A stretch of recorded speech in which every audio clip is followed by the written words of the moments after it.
A continuación estará con nosotros Steven Pinker con la conferencia Enlightenment Now, The Case for Recent Science, Humanism and Progress, que es impartida precisamente por el doctor Pinker, quien es psicólogo experimental que realiza investigaciones en cognición visual, psicolingüística y relaciones sociales. Creció en Montreal y obtuvo su licenciatura de McGill y su doctorado en Harvard. Actualmente es profesor de psicología Johnstone en Harvard y también ha enseñado en Stanford y en el MIT Paco. Ha ganado numerosos premios por sus investigaciones, su enseñanza y algunos de los 9 libros que ha escrito en todo su historial, incluidos The Language Instinct, How the Minds Work, The Blank Slate, The Better Angels of Our Nature and The Sense of Style. Es miembro también electo de la Academia Nacional de Ciencias. 2 veces ha sido finalista del Premio Pulitzer, uno de los premios periodísticos más importantes de la Unión Americana, humanista del año, receptor de 9 doctorados honorarios y uno de los 100 mejores intelectuales públicos del mundo de la política exterior y una de las 100 personas más influyentes en el mundo contemporáneo, Ale. Y la verdad es que podemos continuar con su vasto currículum, pero ¿para qué hacemos la espera más larga? Con ustedes, el doctor Steven Pinker. Por favor, un aplauso.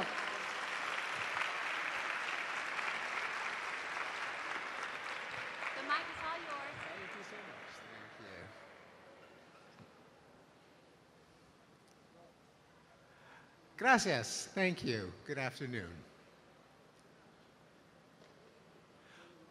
We all ask deep questions.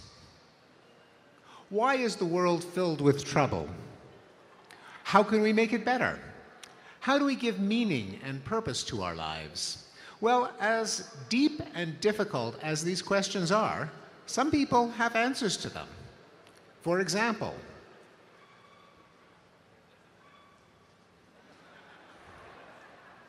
morality is dictated by God in Holy Scriptures. When everyone obeys His laws, the world will be perfect. Or, problems are the fault of evil people who must be punished and shamed and defeated. Or, our tribe should claim its rightful greatness under the control of a strong leader who embodies its authentic virtue. Or, in the past, we lived in a state of harmony and order until alien forces brought on decadence and degeneration. We must restore the society to its golden age. Well, what about the rest of us? Many people know what they don't believe, but it's harder to put your finger on what we do believe. In my book, Enlightenment Now, in Defensa de la Ilustración, I argue that there is an alternative system of beliefs and values, the one that we associate with the Enlightenment.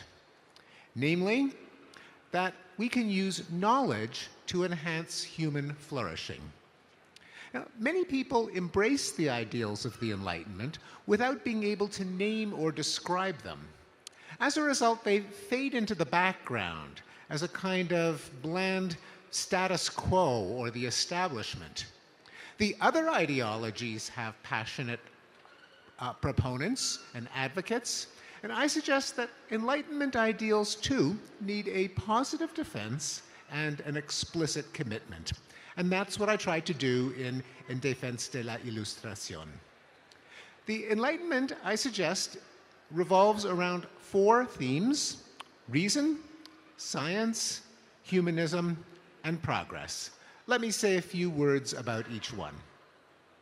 It all begins with reason, with the understanding that traditional sources of belief are generators of delusion. Faith, revelation, tradition, authority, charisma, mysticism, intuition, the parsing of sacred texts are all ways of being wrong. Reason, in contrast, is non-negotiable. As soon as you try to provide reasons why we should trust anything other than reason, if you insist that you're right, that other people should believe you, that you're not lying, or full of crap, you've lost the argument because you have appealed to reason. Now, I am a psychologist, and I know that human beings on their own are not particularly reasonable. We know from research in cognitive psychology that human beings generalize from anecdotes. We reason from stereotypes. We seek evidence that confirms our beliefs, and we ignore evidence that disconfirms them. And we're all overconfident about our knowledge, our wisdom, and our rectitude. However, people are capable of reason if they adopt certain norms: free speech, open criticism and debate, logical analysis, fact-checking, and empirical testing, which brings me to the second Enlightenment value, science. Science is based on the conviction that the world is intelligible, that we can try to understand it by formulating possible explanations and testing them against reality. Science has shown itself to be our most reliable means of understanding the world, including ourselves. An important Enlightenment idea was that there can be a science of human nature, and that beliefs about society are testable, just like any beliefs about the world. The third Enlightenment value, I suggest, is humanism, that the ultimate moral purpose is to reduce the suffering and enhance the flourishing of human beings and other conscious creatures such as animals. Now, you might think, well, improve human flourishing, who could be against that? Everyone is in favor of that. Well, not really, because there are alternatives to humanism, such as that the ultimate good is to enhance the glory of the tribe, the nation, the race, the class, or the faith, to obey the dictates of a divinity and pressure others to do the same, to achieve feats of heroic greatness, or to advance some mystical force or dialectic or struggle or pursuit of a utopian or messianic age. Now, humanism is feasible because people are endowed with a sense of sympathy, a concern with the welfare of others. Now, by default, our circle of sympathy is rather small. We tend to feel the pain and enjoy the pleasures of our kin, our close relatives, our friends, our allies, cute little furry baby animals, and that's about it. But the circle of sympathy can be expanded through the forces of cosmopolitanism, education, journalism, art, mobility, and even reason. As soon as I enter into a conversation with you, I can't say that only my interests are special because I'm me and you're not, and hope for you to take me seriously. Finally, we get to the ideal of progress, that if we apply knowledge and sympathy to reduce suffering and enhance flourishing, we can gradually succeed. So, 250 years later, how did that Enlightenment thing work out? Well, I found that if you ask most intellectuals, the answer is not very well. Because I found that intellectuals hate progress, and intellectuals who call themselves progressive really hate progress. If you think we can solve problems, I have been told, that means that you have a blind faith and a quasi-religious belief in the outmoded superstition and the false promise of the onward march of inevitable progress. You are a cheerleader for vulgar American can-doism, with the rah-rah spirit of boardroom ideology, Silicon Valley, and the Chamber of Commerce. You are a practitioner of Whig history, a naive optimist, a Pollyanna, and of course a Pangloss, referring to the character from Voltaire who declared, "All is for the best in the best of all possible worlds." Well, in fact, Pangloss was a pessimist. A true optimist would believe there could be much better worlds than the one that we have today. But this is all irrelevant because the question of whether progress has occurred is not a matter of having an optimistic temperament or wearing rose-colored glasses or seeing the glass as half full. It's an empirical hypothesis. Human well-being can be measured. Life, health, sustenance, prosperity, peace, freedom, safety, knowledge, leisure, happiness. If they have increased over time, I submit that is progress. So let's look at the data. Beginning with the most important thing of all, life. For most of human history, life expectancy at birth was around 30 years. But then, with the development of vaccination, of sanitation, of antibiotics, and other measures in public health and medicine, life expectancy increased from 30 to more than 70 worldwide. And almost no one guesses that it's that high. Now, with most measures of human progress, the development over the face of the planet has been highly uneven. The first regions that escaped from early death were Europe and the Americas, but more recently Asia has closed the gap, and here we see that sub-Saharan Africa has also made spectacular progress. Here I couldn't help but look up the data for Mexico, and that is the green line here. There you can see the huge increase in Mexican life expectancy from less than 30 at the turn of the 20th century to more than 75 today.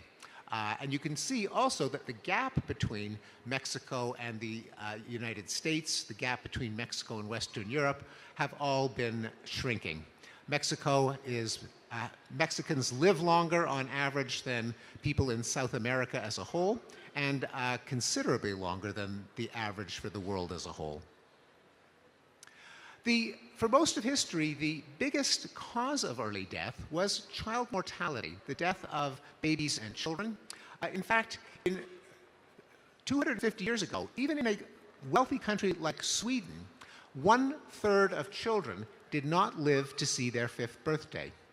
But the child mortality rate in Sweden fell by a factor of 100, and that success was then replicated in other parts of the world, such as Canada in North America, South Korea in Asia, Chile in Latin America, and of course other Latin American countries. And even in sub-Saharan Africa, Ethiopia has brought its rate of child mortality down from 25% to 6% in just 30 years.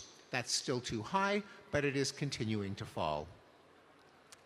Sustenance. To feed an active adult male, it takes about 2,500 calories.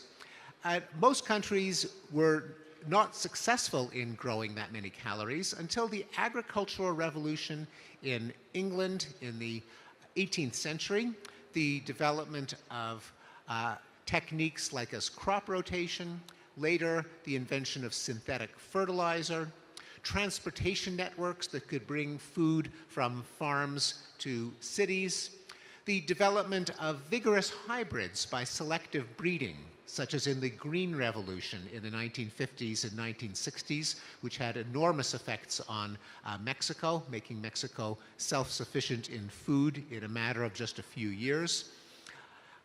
Here we see how England was the first country to be able to feed itself, and United States and France. More recently, China has developed the ability to feed itself, and India has made spectacular gains as well. There you have the growth of food in the world as a whole. Now, you might think if all of these calories were just making fat people fatter, that would not be an example of progress. But in fact, these calories have been reducing the rate of undernourishment.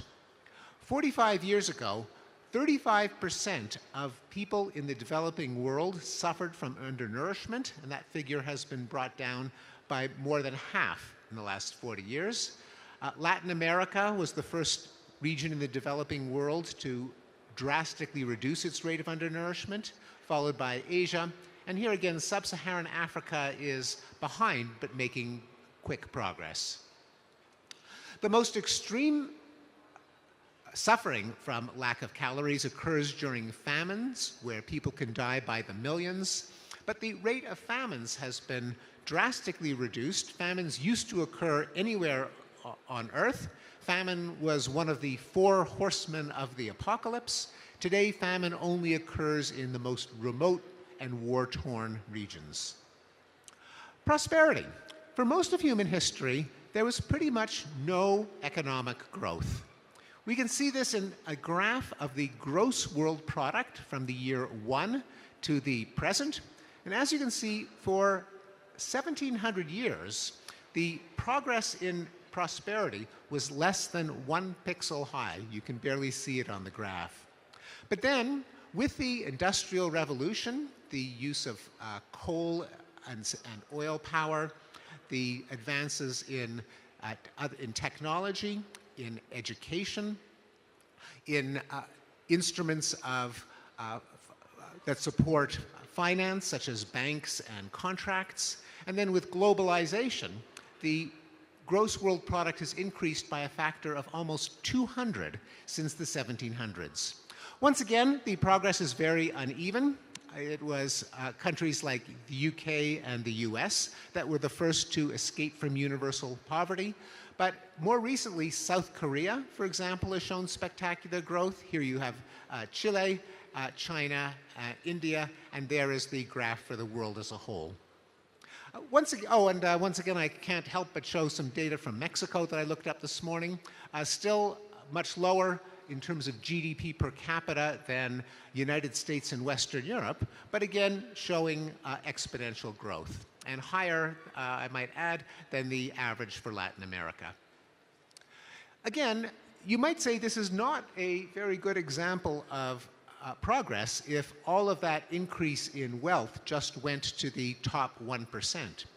But in fact, the growth of prosperity has been reducing the rate of extreme poverty. 200 years ago, 90% of the world's population met today's definition for extreme poverty. That has now fallen to less than 10%. And in fact, the rate of extreme poverty across the world has been reduced by 75% just in 30 years. Some economists say that this is the greatest achievement in all of human history, and almost no one is aware of it. Thanks to the reduction in extreme poverty at the low end of the scale, international inequality has actually decreased. That is, the gap between rich countries and poor countries. Now, when the Industrial Revolution happened and some countries escaped from universal poverty, it was inevitable that inequality across countries would increase. But then, in the last 30 or 40 years, with globalization, poor countries have been getting richer faster than rich countries are getting richer, and so international inequality has turned a corner and is starting to decline. Now, of course, within many countries, particularly developed countries, inequality is increasing, but that doesn't mean that wealthy countries have become more indifferent or callous toward their poor.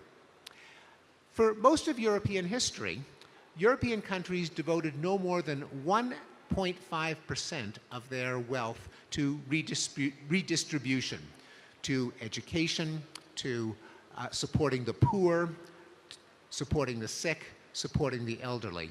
But in the 20th century, every developed country went on a huge binge of social spending, so that today the median OECD country redistributes 22% of its GDP. As a result, in many countries, such as the United States, the rate of poverty has gone down if you measure poverty after government benefits. In 1960, for example, 1/3 of American citizens fell below the poverty line. That has fallen to less than 7% if you include government benefits. And if you measure poverty not in terms of what people earn, but in terms of what they can afford to buy, food and clothing and shelter, then poverty has fallen from 30% to about 3%. Peace.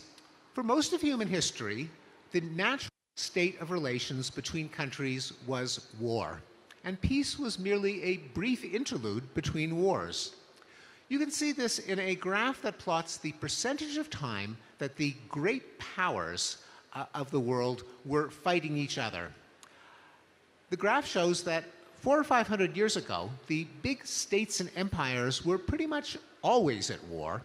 Today, they are never at war. In fact, the last great power war pitted the United States against China in Korea more than 60 years ago. If we zoom in on the 20th century, we see that even though the wars were getting shorter and less frequent, the ones that did occur were often more severe, deadlier. Those two spikes show the effects of World War I and World War II. But contrary to predictions that I grew up with, that World War III was inevitable, and because it would be fought with nuclear weapons between the US and the USSR, it would be even more deadly than World War II.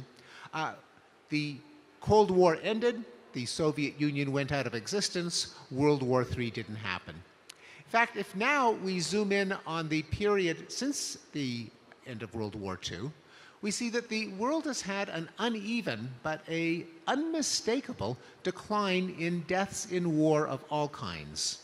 Now, the decline of war is very uneven, as you can see. There were peaks for the Korean War, the Vietnam War, the Iran-Iraq War, and more recently the Syrian Civil War. But overall, the rate of death in war has fallen from 22 per 100,000 per year to 1.2 per 100,000 per year. Freedom and rights. We have all read about the decline of democratic institutions in countries such as Venezuela, Russia, Turkey, perhaps Poland and Hungary. Nonetheless, this graph shows that the world has never been more democratic than it has been in the last decade. It plots the relative proportion of democratic countries versus autocratic countries. Now, you might think that this is impossible. We've all read about Venezuela and Turkey, but what we tend to forget is the huge number of countries that have become more democratic over the last 40 years. When I was a college student in the 1970s, the world had only 31 democracies.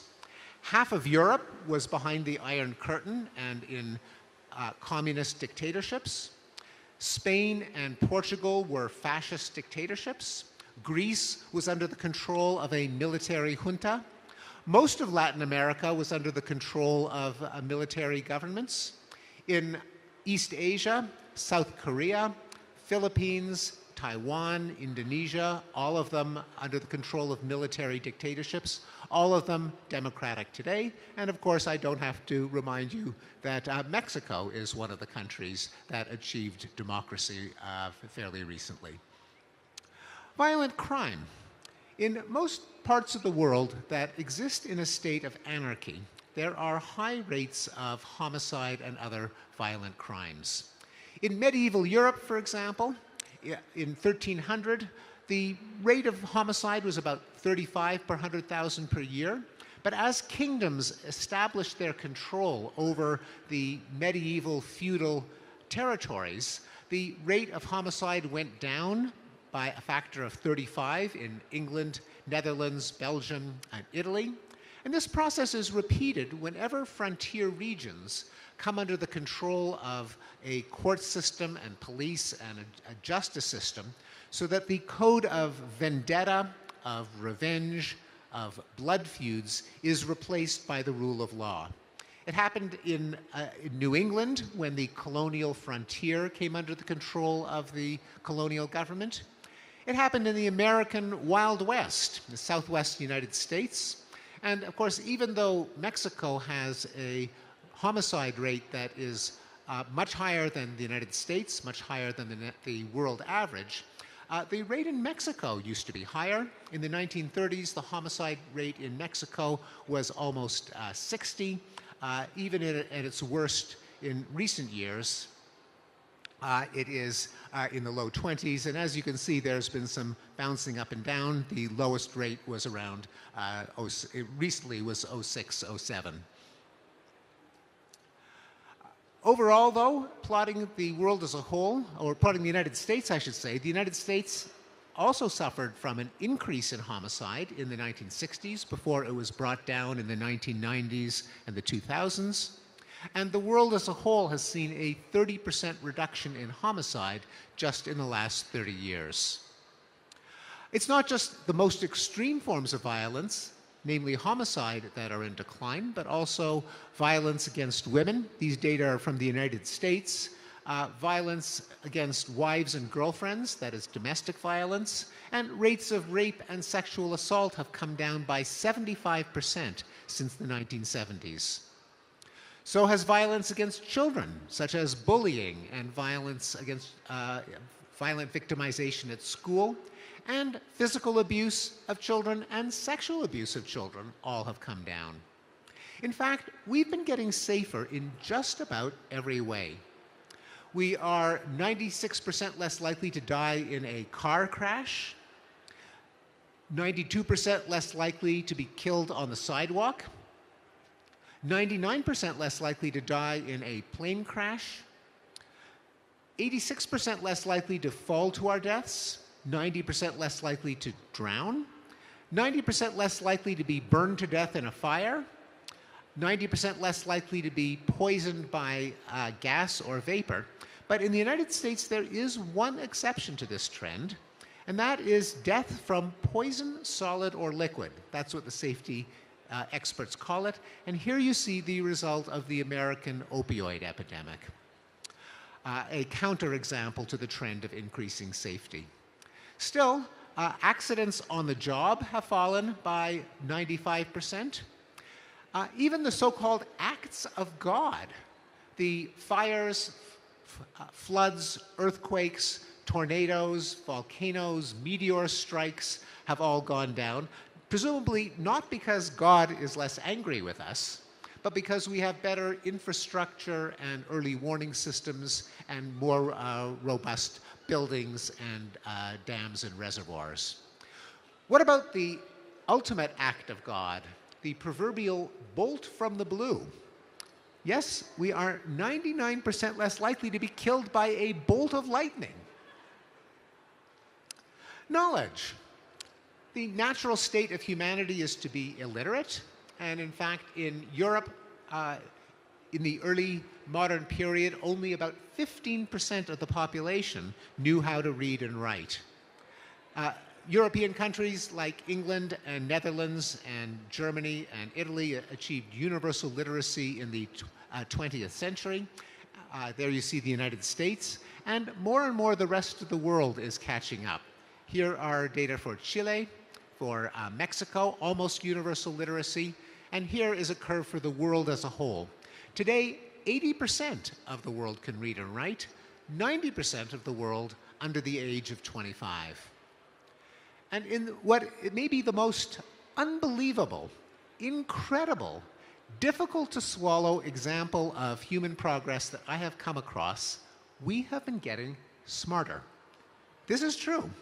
In a phenomenon known as the Flynn effect, named after James Flynn, the philosopher who discovered it, IQ scores have been increasing all over the world, and today we are 30 IQ points smarter than our ancestors 100 years ago. Presumably this is a gift of better nutrition and health, but also the spread of education, and in addition, the trickling down of technical concepts and visual symbols and diagrams from science and engineering and other technical parts of life into everyday life as a whole. Well, these are all kinds of things that economists like to measure. Does it actually make our lives any better, you might ask? Well, in many ways it has. In 1870, the work week in Europe and the United States was more than 62 hours long.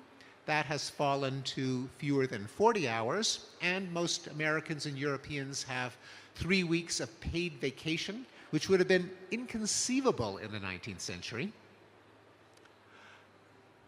Thanks to the near universal availability of running water, electricity, and the widespread adoption of labor-saving devices like washing machines, vacuum cleaners, refrigerators, dishwashers, stoves, and microwaves, the amount of time that we spend on housework, which people say is the least favorite way of spending their time, has fallen from more than 60 hours a week to fewer than 15 hours a week. As a result of the shortening work week and the less time that we waste on housework, we have more leisure time, both men and women. You might ask, why has the amount of leisure time for women flattened out after the 1990s? And the reason is that women today spend more time with their children. Today, at least in the United States, a single working woman spends more hours with her children than a stay-at-home mother did in the 1950s. We also surrender less of our paycheck to necessities, food, clothing, and shelter. 100 years ago, we spent 60% of our pay on necessities. Now we spend less than a third on necessities. Well, final question, perhaps the one that's most important of all, does all of this even make us any happier? And the answer is, on average, it does. There is a relationship between prosperity and happiness. If you plot life satisfaction, how happy people say they are, against gross domestic product per capita, you find a very strong relationship. Now, it's a straight line on this graph because it is plotted on logarithmic axis. In reality, the curve bends over so that an increase in prosperity makes people much happier when they're poor than when they're rich. Nonetheless, for all countries, the richer the country, the happier its citizens. And within each country, that is illustrated by the arrow that goes through each dot, the wealthier people are happier. Now, as the world gets richer, therefore, you expect it to become, people to become happier.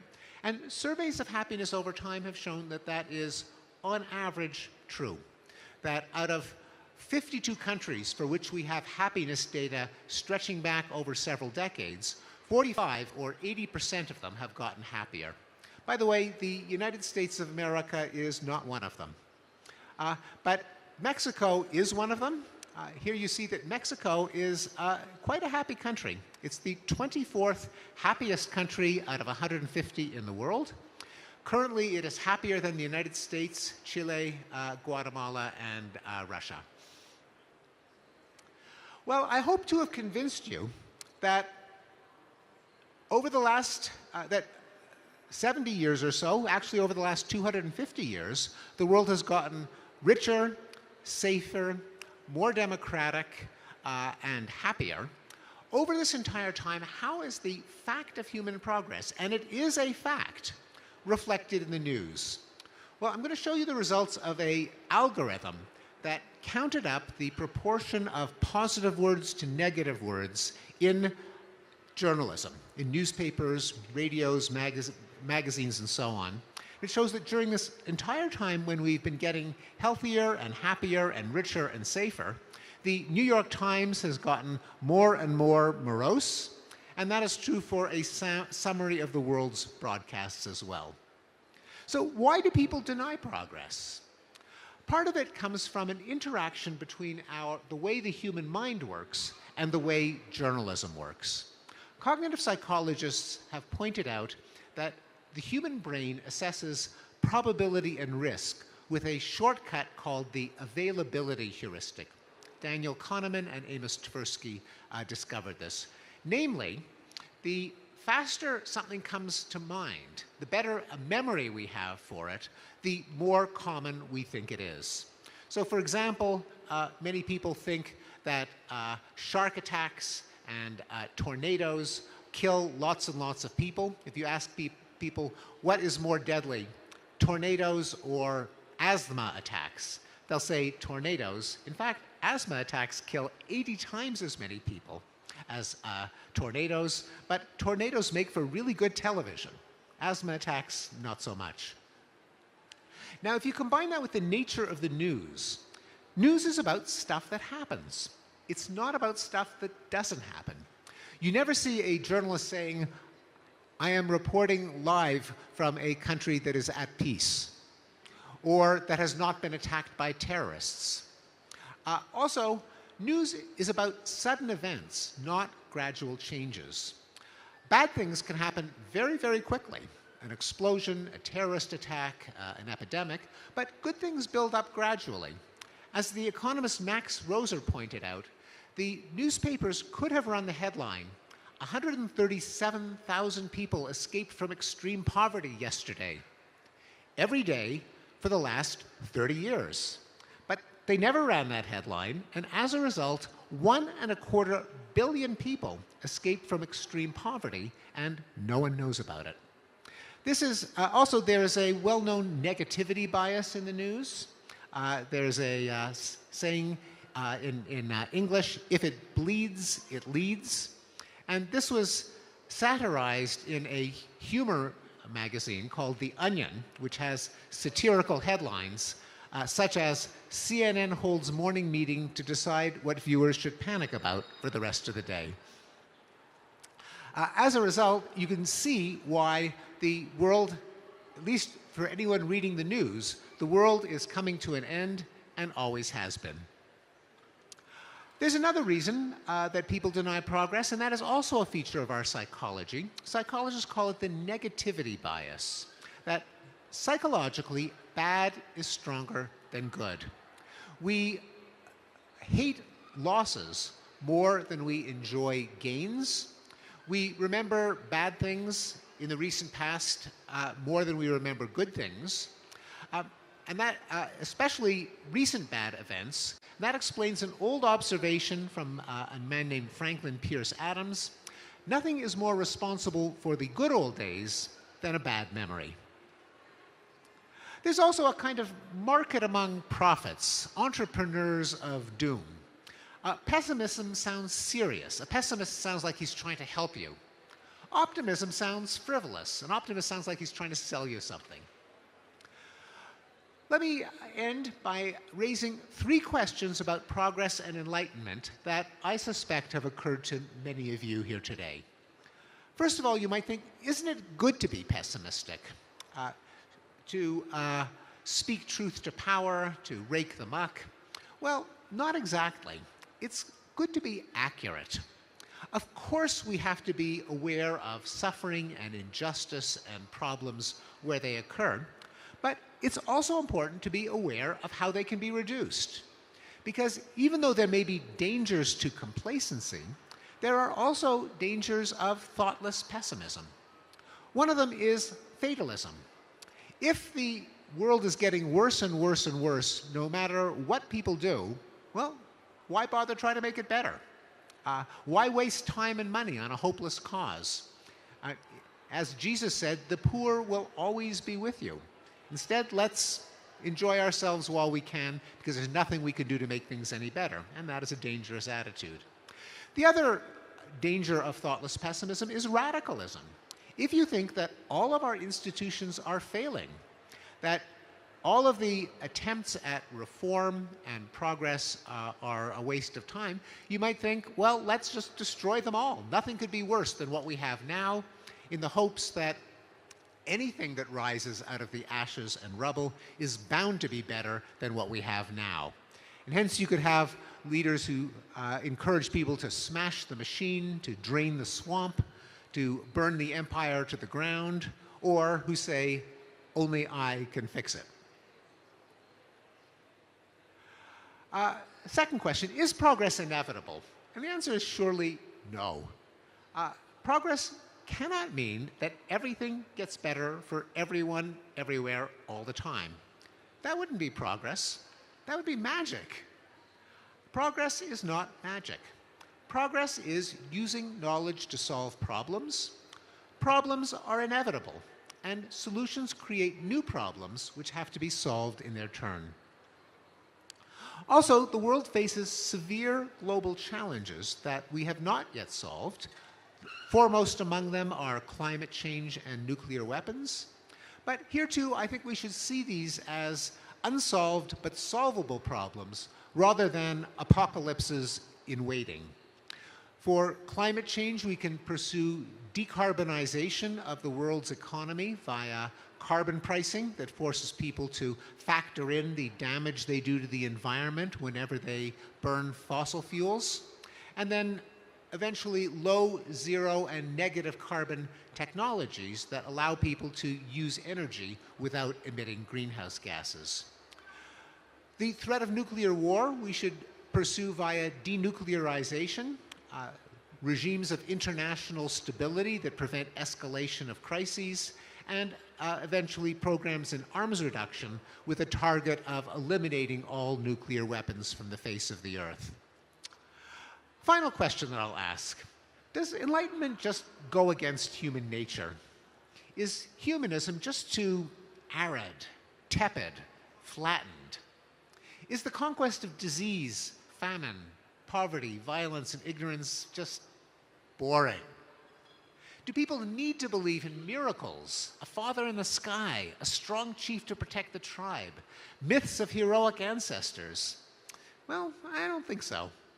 For one thing, secular liberal democracies are the happiest and healthiest places on earth, probably in the history of our species, and they are the top destination of people who vote with their feet.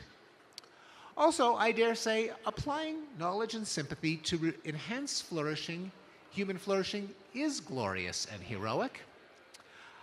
It is, unlike other hero stories, it is not just a myth. Hero stories are fictions, but this one is true. True to the best of our knowledge, which is the only truth we can have. And it's a hero story that belongs not just to one tribe, but to all of humanity, to all sentient creatures with the power of reason and the ability to suffer or flourish. Thank you very much.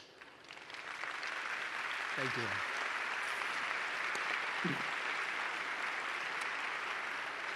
Thank you.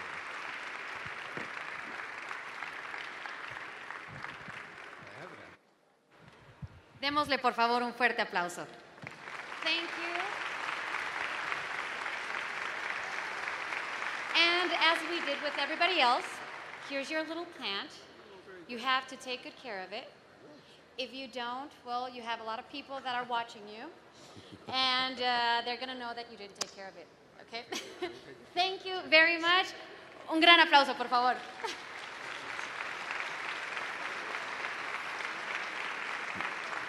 Excelente conferencia, realmente para pensar de nueva cuenta qué es lo que tenemos que hacer por llegar a este mundo en paz, mi estimada Ale.